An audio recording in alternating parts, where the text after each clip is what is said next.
بھائی اور بہنوں، باپ اور بیٹے اور روح القدس کے نام میں آپ کی سلامتی ہو، آمین۔ آپ کا جنوری اب تک کیسا گزر رہا ہے؟ مجھے یقین ہے کہ آپ میں سے کچھ نے نئے سال کی کچھ قراردادیں کی ہوں گی۔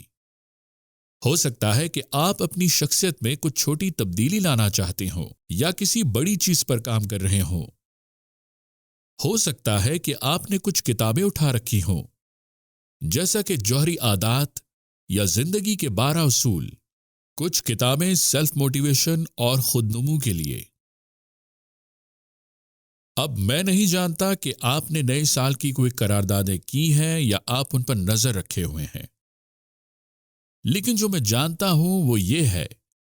کہ ہمارے لیے ٹریک پر رہنا مشکل ہے۔ میں اس پچھلے ہفتے ایک پادری قیادت کی کانفرنس میں تھا، اور یہ ان کا موضوع تھا جو ہر سوچ کو قید کر لیتا ہے۔ اور پچھلے ہفتے سے میں اس کے بارے میں سوچ رہا ہوں اور اس پر غور کر رہا ہوں کہ ہمارے لیے ٹریک پر رہنا اتنا مشکل کیوں ہے۔ ہم ترقی کرنا چاہتے ہیں، لیکن بعض اوقات ہمارے لیے خود میں تھوڑی سی عادت کو بھی بدلنا بہت مشکل ہوتا ہے۔ اور بعض اوقات اگرچہ ہم جانتے ہیں کہ یہ ہماری اپنی بھلائی کے لیے ہے اور ایسی چیز جو بہت ضروری ہے کہ ہمیں یہ تبدیلی لانے کی ضرورت ہے، پھر بھی ہمارا دل اس کے لیے ناخوشگوار محسوس کرتا ہے۔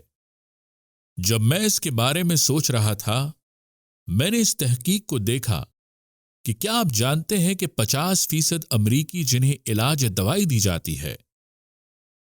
وہ اپنی دوائی لینے کے پابند نہیں ہیں، جس کا مطلب ہے کہ اگر آپ کو کوئی دائمی بیماری ہے یا ڈائبٹیز یا بلڈ پریشر ہو،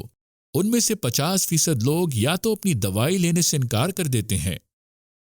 یا وہ صرف اپنی خوراک کھو دیتے ہیں۔ تو ٹریک پر رہنا مشکل ہوتا ہے۔ اب بھائی اور بہنوں، میں آپ کو یہ بتانے کے لیے کوئی موٹیویشنل اسپیکر نہیں ہوں کہ آپ کو اپنے نئے سال کی ریزولوشن لینے کے لیے جانا چاہیے، یا میں یہاں کوئی ڈاکٹر نہیں ہوں کہ آپ کو بتاؤں کہ آپ کو اپنی دوائی لینا چاہیے۔ لیکن اس پورے ہفتے میں اپنی روحانی زندگی کے بارے میں سوچتا اور دعا کرتا رہا،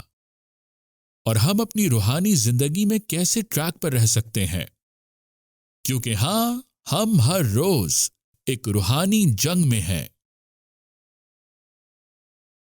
جتنا میں نے اس کے بارے میں سوچا اور جتنا میں نے گہرائی میں کھوج لیا، مجھے احساس ہوتا ہے کہ ایسے وقت بھی آتے ہیں جب شیطان وہ اپنی شیطانی چالیں ہم پر چلاتا ہے،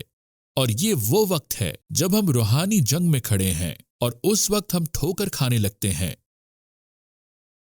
کیونکہ شیطان اس دنیا کا حکمران ہے۔ پولس رسول نے آج کے لیے خط میں پہلے کہا، وہ کہتا ہے، شیطان جو اس دنیا کا خدا ہے، ان لوگوں کے ذہنوں کو اندھا کر دیا ہے جو ایمان نہیں لاتے۔ لہٰذا یہ سچ ہے کہ شیطان کا ایک مضبوط قلعہ ہے، اور کئی بار ایسے ہوتے ہیں کہ جب ہم اس کی برائی اور شرارت کو دیکھ کر ہمت ہار جاتے ہیں۔ لیکن پھر وہ وقت بھی آتا ہے جب شیطان اپنی تخت پہ بیٹھا ہوتا ہے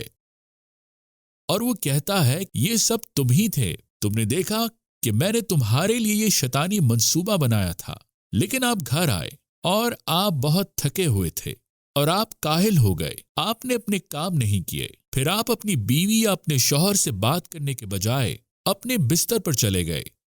مایوسی بھری خبریں اسکرال کرنا شروع کر دیں۔ اچانک 3 بجے تھے اور آپ کی پریشانی اپنے عروج پر تھی، اور اب آپ کو صبح کام پر جانا تھا، اور اس طرح جب آپ صبح بیدار ہوئے تو آپ نے اپنے کندھے اچکائے، آپ نے خود کو آئینے میں دیکھا اور آپ میں خود اعتمادی کم تھی، لیکن پھر بھی آپ کام پر چل پڑے، اور وہاں جب کسی نے آپ سے کوئی سوال پوچھا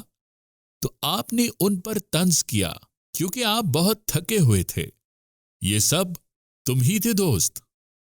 اس کے بجائے کہ آپ گھر واپس آئیں اور بستر پر جائیں اور کچھ آرام کریں تاکہ آپ ریچارج اور جوان ہو سکیں، آپ نے سوچا کہ کچھ مشروبات ڈالنا اچھا ہوگا، اور پھر شاید ٹی وی دیکھیں اور گیم پر چیخیں۔ یا شاید آپ دل سے حوصلہ شکنی کر رہے تھے، اس لیے آپ اس سے بچنا چاہتے تھے، لیکن آپ ایک شو دیکھنے میں لگ گئے اور آپ نے حقیقت سے بچنے کی کوشش کرتے ہوئے اسے گھنٹوں دیکھا۔ یہ سب آپ ہی تھے جنہوں نے یہ چکر شروع کیا تھا، خود کو نقصان پہنچانے کا یہ شیطانی چکر۔ اب ایمانداری سے بتائیں، کیا ایسا نہیں ہوتا؟ شاید اس عین مطابق انداز میں نہیں، لیکن آپ کو خیال آتا ہے شاید کوئی اور چیز ہے جو آپ کو اس چکر میں ڈال رہی ہے۔ شاید یہ اتنا ظاہر نہیں ہے، شاید یہ حسد یا لالچ ہے کہ آپ کسی کے گھر، اس کی زندگی، اس کی گاڑی کو دیکھتے ہیں اور اس کے بارے میں سوچتے ہیں کہ اگر میرے پاس ایسا ہوتا تو شاید میری زندگی بہت بہتر ہوتی۔ جیسے کہ میں نے اپنے پہلے خطبات میں سے ایک میں ذکر کیا تھا، شاید اسی لیے مارکیٹنگ وہاں کے سب سے زیادہ منافع بخش کاروباروں میں سے ایک ہے۔ اس میں سے کچھ بہت اچھی ہیں، لیکن اس میں سے کچھ ہمیں وہ چیزیں دکھاتے رہتے ہیں جن کی ہمیں ضرورت نہیں ہوتی، لیکن وہ ہمارے دل میں یہ خواہش پیدا کرتے ہیں۔ بھائیوں اور بہنوں، میرا اندازہ ہے کہ میں جو کہنے کی کوشش کر رہا ہوں وہ یہ ہے کہ جب اس طرح کی چیزیں ہوتی ہیں، جب چیزیں غلط ہو جاتی ہیں، تو اکثر ہم اسے کسی اور چیز یا کسی اور پر لگانے کی کوشش کرتے ہیں۔ پھر بھی ہم یہ پہچاننے میں ناکام رہتے ہیں کہ یہ ہمارا اپنا گنہگار جسم ہے، یہ ہماری اپنی فطرت ہے جو خدا کی مرضی کے خلاف ہے، جو اچھی تبدیلی کے خلاف ہے۔ اور پولس رسول اس بات کو محسوس کرتے ہیں، جیسا کہ وہ لکھتے ہیں، جیسا کہ وہ کہتے ہیں کہ اب جسم کے کام ظاہر ہیں، جنسی بے حیائی، نجاست، شہوت، زنا، جادو، دشمنی، شراب وغیرہ ہیں۔ یہ ہماری فطرت کا وہ حصہ ہے جو اتنا بے بس لگتا ہے کہ یہ روحانی جنگ جس میں ہم ہیں، یہ کشمکش جس سے ہم گزرنے والے ہیں، اس میں کھڑا ہونا بہت بے بس محسوس ہوتا ہے۔ لیکن جہاں پولس رسول لکھتے ہیں کہ ہمارے آج کے سبق میں پولس رسول ہمیں ایک حقیقت کی یاد دلاتے ہیں کہ بطور مومن وہ کہتے ہیں، کیونکہ اگرچہ ہم دنیا میں رہتے ہیں، ہم جنگ نہیں لڑتے، دنیا اب کرتی ہے۔ انگریزی میں اکثر اوقات اس کا ترجمہ دنیا کے طور پر کیا جاتا ہے کیونکہ یہ انگریزی میں زیادہ معنی رکھتا ہے، لیکن پولس رسول جو لفظ استعمال کر رہے ہیں وہ جسم ہے، اور اکثر جب پولس رسول یہ لفظ استعمال کرتے ہیں تو وہ ہماری جسمانی خواہشات یا پھر خدا کی روح کے درمیان فرق کر رہے ہوتے ہیں۔ چنانچہ وہ ہمیں بتاتے ہیں کہ اگرچہ ہم اس جسم میں رہتے ہیں، ہم اس کشمکش اور جنگ میں رہتے ہیں، لیکن ہم اپنے جسم کے ذریعے اس جسم کے خلاف جنگ نہیں کرتے۔ اور اس کا مطلب یہ ہے کہ ہم یہ جنگ نہیں لڑتے، اور ہم اس روحانی جنگ کو اپنی عقل، اپنی ترقی سے نہیں جیتتے۔ پولس رسول کو احساس ہے کہ یہ واضح ہے کہ ہم اپنے جسم میں ایک ایسی دنیا میں رہتے ہیں جہاں ہم اس جسم کی خواہشات سے محفوظ نہیں ہیں، اور اس لیے وہ پہلے لکھتے ہیں کہ ہم اپنے موجودہ جسموں میں تھک جاتے ہیں، ہم آزمائش میں پڑ جاتے ہیں، لیکن پھر وہ جاری رکھتے ہوئے لکھتے ہیں کہ ہم اپنی روحانی جنگ میں بے بس یا نا امید نہیں ہیں، کیونکہ ہمارے پاس ہمارا خدا ہے، کیونکہ ہمارے پاس اس کے ہتھیار ہیں۔ جیسا کہ وہ کہتے ہیں، ہم جن ہتھیاروں سے لڑتے ہیں وہ اس دنیا کے ہتھیار نہیں ہیں، اس کے برعکس ان کے پاس تمام مضبوط قلعوں کو گرانے کی غیبی طاقت ہے۔ بھائیوں اور بہنوں، جیسا کہ ہم اپنے روحانی میدان جنگ میں کھڑے ہیں، ہم خدا کی طاقت کے ساتھ کھڑے ہیں، ہم ان الہی طاقت کے ساتھ کھڑے ہیں، ان الہی ہتھیاروں کے ساتھ جو تمام مضبوط قلعوں کو مسمار کر سکتے ہیں، اور یہ ہتھیار خوشخبری اور خدا کی روح ہیں جو ہم میں ایمان پیدا کرتی ہے، وہ خوشخبری جو دو دھاری تلوار ہے۔ جو سخت ترین دلوں کو بھی اپنی ضروریات پوری کرتی ہے۔ یہ ہمیں یاد دلاتا ہے کہ ہمیں مسیح کی کتنی ضرورت ہے، کیونکہ ہم اپنی روحانی جنگ میں راستے پر نہیں رہ سکتے، لیکن مسیح وہی ہے جو راستے پر کھڑا تھا، وہی ہے جس نے باپ کی مرضی پوری کی۔ یہ وہ خوشخبری ہے جو ہمیں یاد دلاتی ہے کہ اگرچہ مسیح کے ذریعے اس نے ہمیں باپ کے ساتھ ملایا، ہمارے اور خدا کے درمیان جدائی تھی کہ آج باپ وہ کسی اور دائرے میں نہیں ہے، لیکن وہ ہمارے اپنے دلوں میں بستا ہے، مومنوں کے دلوں میں۔ یہ وہ جگہ ہے جسے اس نے اپنا خیمہ لگانے، اپنا ہیکل بنانے کے لیے چنا ہے، جیسا کہ خداوند خود کہتا ہے، میں ان میں رہوں گا اور ان کے درمیان چلوں گا، میں ان کا خدا ہوں گا اور وہ میرے لوگ ہوں گے، اور میں تمہارا باپ ہوں گا اور تم میرے بیٹے بیٹیاں ہوگے۔ چنانچہ اس ہتھیار کے ذریعے پولس رسول کہتے ہیں کہ ہم خدا کے علم کے خلاف ہونے والے دلائل اور ہر ایک دکھاوے کو منہدم کر دیتے ہیں، اور ہم ہر خیال کو اسیر کر کے اسے مسیح کا فرما بردار بناتے ہیں۔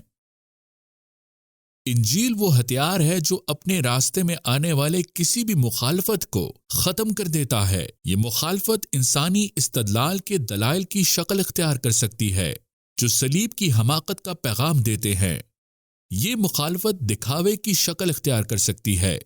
ایک متکبرانہ جذبہ جو ہمارے نجات دہندہ خدا کے علم کو بچانے کی ضرورت کو رد کرتا ہے،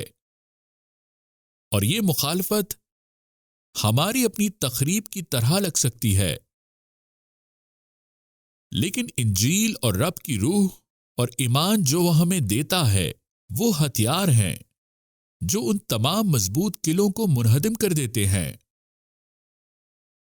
اب بھائیوں اور بہنوں، میں اس بات پر زور نہیں دے سکتا کہ خدا کے کلام پر قائم رہنا ہمارے لیے کتنا ضروری ہے۔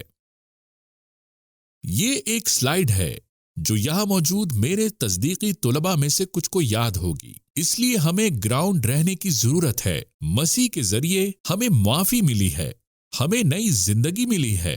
ہماری نجات ہے، لیکن ہمیں ہر روز گراؤنڈ رہنے کے لیے فضل کے ذرائع کی ضرورت ہے جو خدا ہم سے کرتا ہے۔ جب ہم روحانی طور پر غلیظ محسوس کرتے ہیں تو ہمیں اپنے بپتسمہ کی یاد دلانے کی ضرورت ہوتی ہے کہ خدا نے ہمیں بپتسمہ کے پانی سے دھویا اور اس نئے آدمی کو ہم میں پیدا کیا، کہ ہمارے بپتسمہ کے ذریعے اس نے ایمان پیدا کیا ہے، اور یہ کہ ہاں بعض اوقات ایسے ہوتے ہیں جہاں ہمارا جسم شیطان کے حملوں اور خود اپنی تخریب کاری سے محفوظ نہیں رہتا،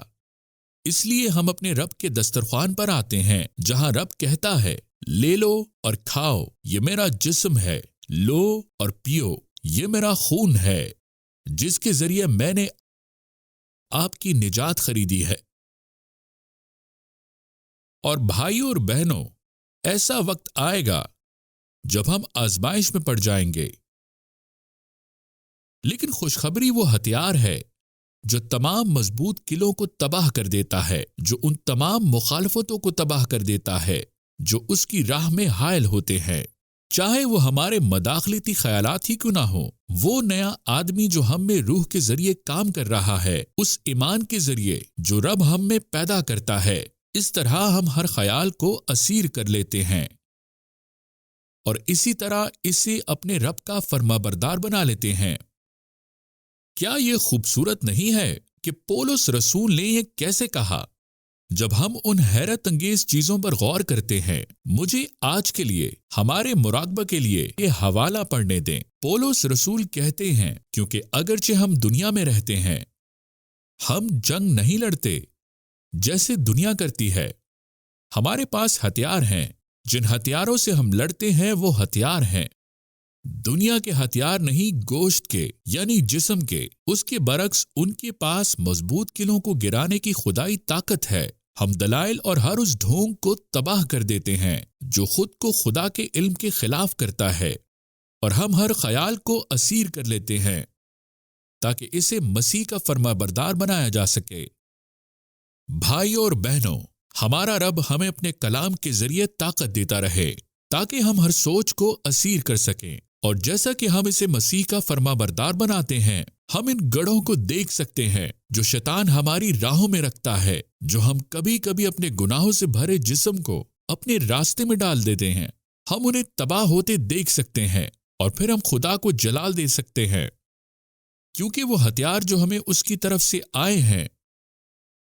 جو ہمیں تمام مضبوط قلعوں کو تباہ کرنے کی طاقت دیتے ہیں، جو ہمیں ان تمام خیالات کو مسحور کرنے اور انہیں مسیح کا فرما بردار بنانے کی طاقت دیتے ہیں۔ آمین۔ اور ہمارے خداوند کی سلامتی ہو جو تمام سمجھ سے بالا تر ہے، یسوع مسیح آپ کے دلوں اور دماغوں کی حفاظت کرے۔ آمین۔